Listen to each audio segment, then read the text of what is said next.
Sebanyak 3.124 koperasi merah putih telah terbentuk dari 3.258 desa serta kelurahan yang ada di Provinsi Sumatera Selatan.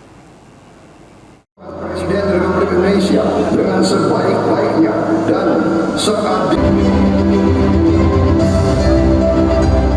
Pembentukan koperasi merah putih di wilayah Sumatera Selatan saat ini hampir mencapai 100%. Tercatat sebanyak 3.124 koperasi telah terbentuk dan berbadan hukum dari 3.258 desa kelurahan. Kepala Dinas Koperasi Sumatera Selatan, Amiruddin mengungkapkan, wilayah yang telah mencapai 100% penyelesaian pembentukan koperasi desa itu berlokasi di Kabupaten Lahat, Musirawas, Pali, dan Kota Pagarala. Lalu dua wilayah yang memiliki capaian pembentukan koperasi desa terendah, yaitu Kabupaten Ogan Komering Ulu Selatan dan Ogan Komering Ilir.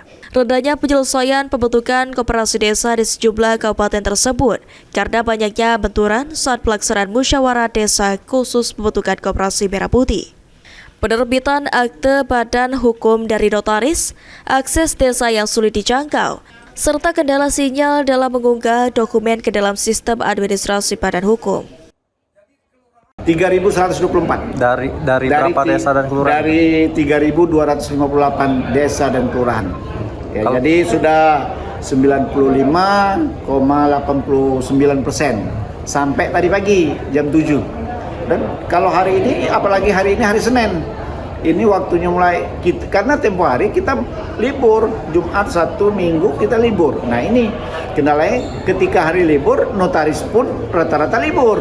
Nah mungkin hari ini ya penyelesaian seluruh yang belum selesai beberapa kabupaten. Pembentukan koperasi merah putih di Sumatera Selatan akan selesai 100% dalam waktu dekat sebelum launching koperasi merah putih tanggal 12 Juli mendatang. Lutfi, PAL TV.